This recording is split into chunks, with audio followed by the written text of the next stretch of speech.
un corazón humilde que cree en la palabra. Qual era a expectativa? ¿Cuál era la expectativa del Señor después de crear al hombre? Después que de crear al hombre, Dios quería que este hombre le obedeciese, creyese en su palabra. Este era el requisito de E a Dios. palavra Y la obedecesse. palabra Una vez recibida, una vez que usted creyó, ella opera y ella misma hace la obra de Dios. Pero no fue esto que sucedió. Nosotros sabemos que el hombre rechazó esta palabra, desobedeció esta palabra.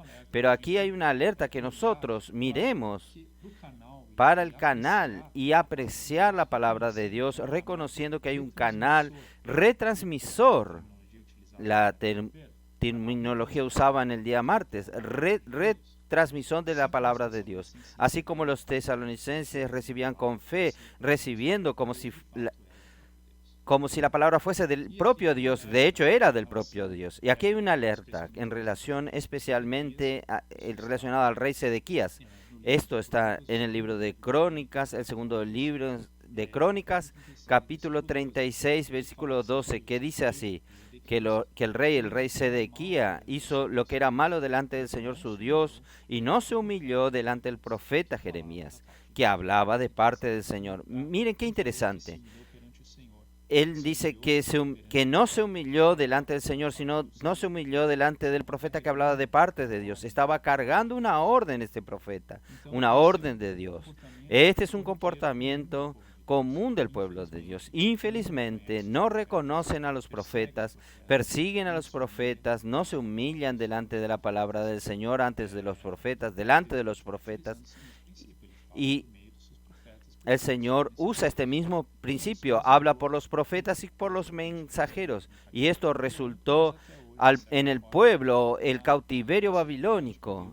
Hoy también vemos que Dios no puede cumplir 100% su voluntad porque el hombre resista su palabra. Nosotros también podemos ver que usted y yo fuimos llamados como los trabajadores de la última hora, de la 11ª hora.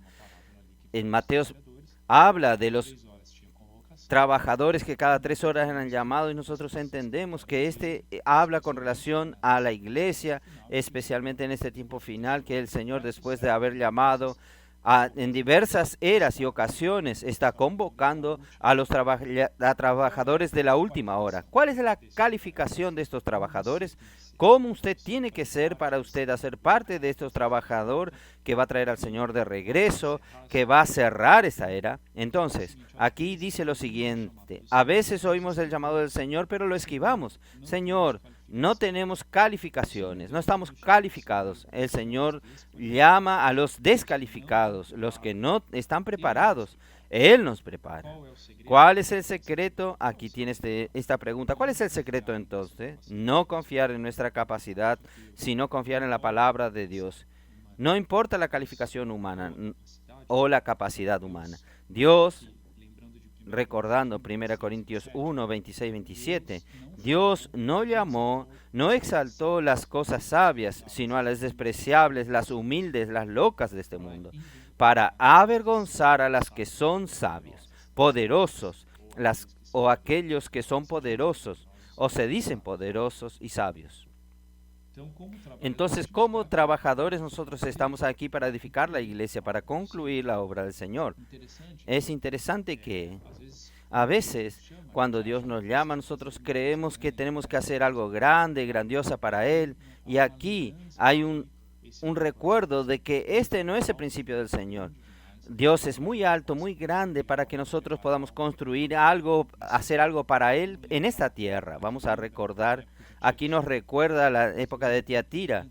Construyeron templos gigantescos, suntuosos para la morada del Dios Altísimo, pero Dios no habita en esos lugares. Y ahí vale la pena nosotros recordar Isaías 66, un versículo muy conocido en medio nuestro, que el Señor dice lo siguiente: el cielo es mi trono y la tierra estrado de mis pies.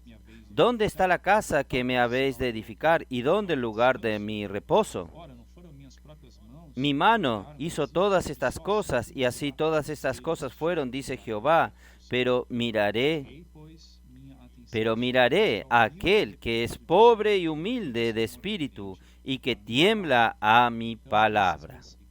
Entonces, estos versículos, es importante nosotros recordar esto, que Dios no quiere contar con nuestra capacidad humana. Dios no necesita nada de nuestras manos. El cielo es su trono, la tierra el estrado de sus pies. Entonces quiere decir, Él está mostrando que Él no necesita de ¿Dónde Él descansa? ¿Dónde Él habita? Aquel que es contrito, que tiene un amor reverente, que es humilde. Entonces, esta es la calificación que tenemos que tener. Nada humano, menos capacidad, humildad, humillación delante del Señor y amor reverente a su palabra.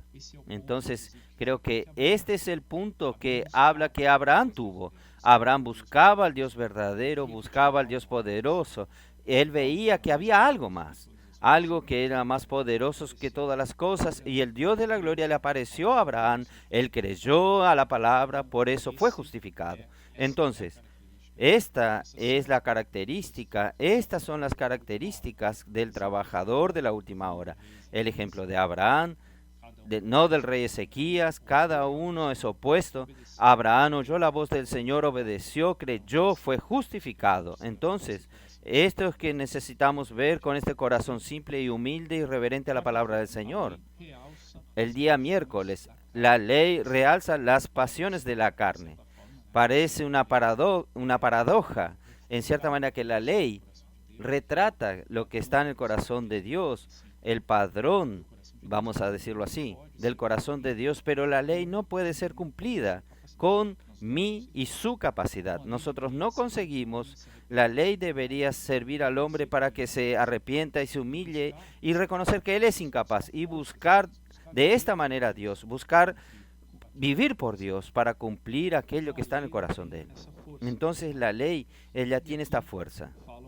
Y aquí habla un poco de la desobediencia. Entonces el hombre fue creado para obedecer a la palabra y él desobedeció a la palabra. Y al desobedecer a la palabra del Señor, él pasó a ser obediente a otra cosa, que es la carne, las pasiones de la carne. Entonces él fue enredado a las pasiones de la carne. Concupiscencia de la carne, la voluntad de la carne, ella prevalece. El hombre, aunque cree que está liberto, si él no vive por el Espíritu, como vimos aquí, él es obediente a las pasiones, él vive de acuerdo con estas pasiones. Y tenemos varias cuestiones aquí que vamos a abordar porque Satanás presenta y enreda cada persona de acuerdo con su característica, porque él tiene muchas fases de las obras de la carne. Entonces, el hombre, después de la caída, se tornó carnal. En Génesis 6 nosotros vemos también la cuestión de los ángeles caídos que se mezclaron con los hombres. Fue realmente la muerte envolviendo a todos los hombres. Y este hombre se tornó carnal y Dios no tenía más espacio para tratar con esto. Vino la época de Noé entonces, y después de Noé los hombres tenían temor de Dios, de ser nuevamente juzgados, hasta que vino Nimrod. Nimrod realmente quiso quitar, sacar, mostrar al hombre que él no necesitaba de Dios, y que inclusive la torre de Babel es prueba de esto. Era la total independencia de Dios, total dependencia de la carne y no más de Dios. Hasta que Dios encontró a Abraham, que éste tenía un corazón de acuerdo, como dijimos recién. Entonces, aquí nos habla lo siguiente. Yo voy a leerles a ustedes. El hombre, porque el pecado y el hombre fue entrado en el mundo, se tornó esclavo de este pecado y no fue capaz de librarse de una vida pecaminosa. Entonces la ley realza nuestros pecados. Satanás usa nuestra carne para corrompernos y el arma usada para derrotarnos son las pasiones. Es importante que percibamos cómo él actúa. Con esto la ley realza aún más las pasiones pecaminosas, las cuales nos derrotan. Entonces, antes de alguien conocer la ley, vino el pecado, porque este pecado no es realzado. A partir del momento que la ley dice no adultere, no haga, esto se realza. Entonces, realza, cuanto más se prohíbe, cuanto usted más intenta evitar, más difícil queda dejar de cometer el pecado, y el pecado se torna un monstruo. Todos los días nos aterroriza con no hacer esto, no hacer aquello, y al fin es derrotado. Esto es el punto que la ley consigue llevar, realzar nuestra condición pecaminosa, desastrosa, terrible. Un hombre que era para ser tan perfecto, tan obediente a Dios, liberto de todas estas cosas de la carne, infelizmente se tornó esclavo de este monstruo que, como vemos aquí en el día miércoles. Y ahora, Hay una solución, está en el día jueves. Nosotros vemos, andar en el Espíritu nos liberta del pecado y de la ley. Antes de hablar de andar en el Espíritu, aquí nosotros vemos un poco sobre una ilustración muy buena que la Biblia nos trae en Romanos acerca del matrimonio. Entonces, Pablo, en el capítulo 7 de Romanos, versículos 2 y 3, él dice que la mujer está casada. Utiliza esta figura del matrimonio para que, mostrando que nosotros estamos casados al viejo hombre. ¿Qué es este viejo hombre?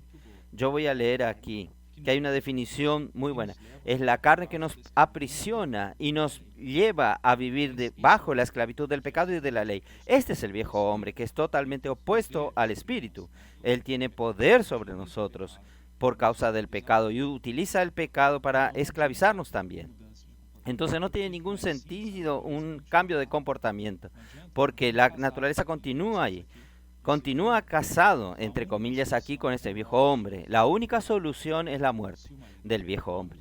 Entonces, si el marido muere, el viejo marido muere, terminó, no hay más vínculo ninguno con él. Y claro, Cristo crucificó el viejo hombre, sus pasiones y concupiscencias, su pecado, todo fue crucificado.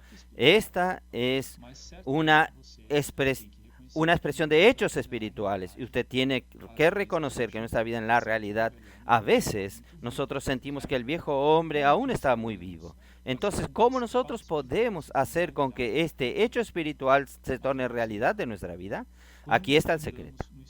Cuando andamos en el Espíritu, andar en el Espíritu y no satisfagáis los deseos de la carne. Esto está en Gálatas 5:16. ¿Y cómo andar en el Espíritu? Esta es una pregunta. ¿Cómo crucificar? ¿Cómo se torna real? Terminamos de decir recién. ¿Cómo andar en el Espíritu de manera práctica? Colocando nuestra mente en el Espíritu. ¿Y cómo colocar nuestra mente en el Espíritu? Una pregunta más. Mediante la inmersión en la palabra, inculcando en el corazón por la transgresión, dormir y despertarse con Dios, los gritos de guerra, todo esto, claro, nos ayudan a andar en el Espíritu para no mirar las cosas de la carne. Cuanto más andamos en el Espíritu, menos la carne tiene fuerza, más va siendo quitada la muerte, va tornándose una realidad. Esto es una lucha. Todos nosotros estamos en medio de una lucha. Vemos en Gálatas 5:17 que la carne lucha contra el Espíritu. Entonces es una batalla diaria, constante. Nosotros tenemos este campo de batalla. Pero el Espíritu, si nosotros somos guiados por el Espíritu, nosotros podemos vencer y andar en el Espíritu. ¿Está bien? El viernes va a hablar un poco mejor de la carne, para que nosotros la entendamos mejor. ¿Qué es la carne? ¿Qué son las obras de la carne que están relatadas allí? En Gálatas 5:19 hasta el 21. Yo voy a leer estos versículos a ustedes para que recordemos. Son 4 grupos, 4 conjuntos que podemos marcar. Las obras de la carne son conocidas y son, primer grupo, yo voy a decirles a ustedes entonces, son las pasiones y concupiscencias que tienen como meta destruir y damnificar nuestro cuerpo, como adulterio, fornicación, inmundicia, lascivia. Segundo grupo, claro, si destruye su cuerpo, usted no consigue servir al Señor, que es santo y puro. Nuestro cuerpo, que es templo del Espíritu Santo, que es el versículo para leer con oración. El segundo grupo, las cosas espirituales, idolatría, hechicería. Entonces, la idolatría tiene nuevamente recordar a Abraham, que no buscó a Dios por interés, sino que él quería al Dios verdadero, amarlo y obedecer y vivir siempre con este Dios, lejos de su interés propio. Las obras de la carne, tercer grupo. Entonces, enemistades, pleitos, celos, iras, contiendas, disensiones, envidias. Todos estos afectan nuestro servicio al Señor, nuestra comunión con los hermanos para la edificación de la iglesia, nuestra relación. Es un problema de relacionamiento, especialmente en la iglesia, que corrompen nuestra relación con los hermanos, que son opuestas al amor que debería haber entre los hermanos. Cuarto grupo, que lleva al hombre a la perdición, son vicios, glotonerías, son exageros afectados al hombre que afectan la situación física y psicológica. Esta es una alerta que necesitamos vivir y andar en el Espíritu para no caer en ninguno de estos grupos de las obras de la carne. Aún regenerados, nosotros sabemos que si nosotros no andamos en el Espíritu, Satanás irá a atacarnos, militar contra nosotros para derrumbarnos por causa de estas pasiones. Y esto estas pasiones nos impiden de heredar el reino milenar. Estamos luchando para esto. Entonces, si nosotros queremos el galardón, no podemos caer en las obras de la carne. Por otro lado, el sábado, el primer fruto del Espíritu, el amor. Entonces, por un lado tenemos la esfera caída del viejo hombre, la carne. Por el otro lado tenemos la esfera que Dios habita, la esfera espiritual, la dimensión del Espíritu, la esfera del Espíritu. Y allí es que Dios quiere que nosotros vivamos. Entonces, reforzando, aquí habla de nuevo de este ejemplo de una espina, no salen uvas. Son dos árboles totalmente diferentes. El árbol de conocimiento del bien y del mal sale muerte. Las obras de la carne, el árbol de la vida, ahí es vida, fruto, amor, frutos del Espíritu. Son cosas diferentes. Entonces no tiene sentido hacer un cambio de comportamiento, sino de naturaleza de vida. No tiene sentido que usted como un espino producir uva. Usted no va a producir uva. Usted necesita cambiar su naturaleza, necesita tornarse una vid. Eso es lo importante aquí. La carne produce obras, el Espíritu produce frutos. Esto está en Gálatas. Los frutos del Espíritu están en Gálatas 5, 22 y 23. El primer fruto entonces el amor. Aquí habla mucho sobre el amor, la donación, la entrega. El mismo Señor Jesús entregándose por mí y por usted, dándose a nosotros sin ningún interés. Y también nosotros, como miembros del cuerpo de Cristo, como hijos del Señor, tenemos esta vida dentro de nosotros. También nosotros tenemos que expresar el amor. Claro, Dios es amor, amor para con los hermanos. Este ambiente de la vida de la iglesia tiene que ser permeado de amor. El amor que viene, ¿por qué? Porque nosotros damos el fruto del Espíritu. Andamos en el Espíritu, no hay rivalidad, no hay crítica, no hay ofensas, partidarismos. Todas estas obras de la carne son eliminados cuando el Señor encuentra en nosotros esta esfera del amor. Y el ejemplo del domingo habla de rayo láser. Es exactamente esto. Entonces, aquí explica un poco cómo funciona el rayo láser, pero antes de esto, en Gálatas aún habla de dos tipos de andar. Andar en el Espíritu. Entonces, en Gálatas, versículo 25, habla andar en el versículo 25 es diferente del versículo 16. En el 16 él dice así: andar es peripateo, que es un vivir diario, un andar diario.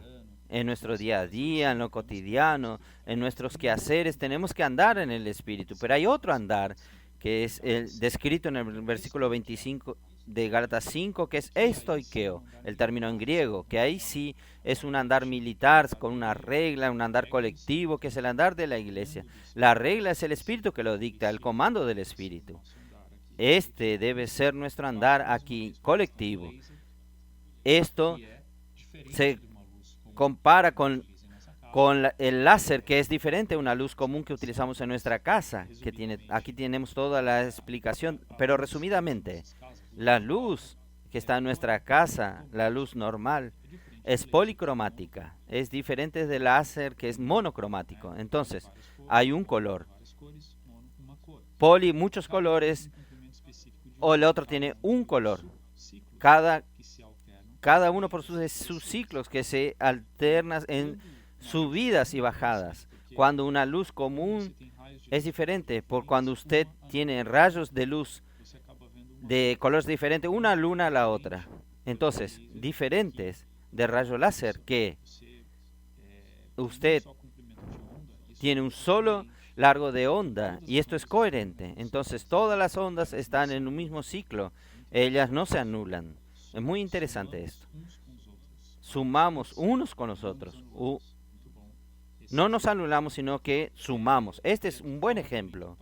Y aquí habla también que para producir un rayo láser necesita un ambiente altamente energizado, un ambiente controlado, que es la cámara de resonancia, controlada por el Espíritu, energizado por el Espíritu. Y el ejemplo de los adolescentes que nos trajeron y continúan trayendo mucha energía a la vida de la iglesia. Entonces, este es un resumen de esta semana, una semana muy importante. Por uno habla de la obra de la carne, los frutos del Espíritu, y nosotros esperamos con esa palabra usted viva aún más en el Espíritu, anulando toda la obra de la carne, engendrando amor, haciendo frutos que son adecuados delante del Señor. Que el Señor lo bendiga en esta semana. Amén.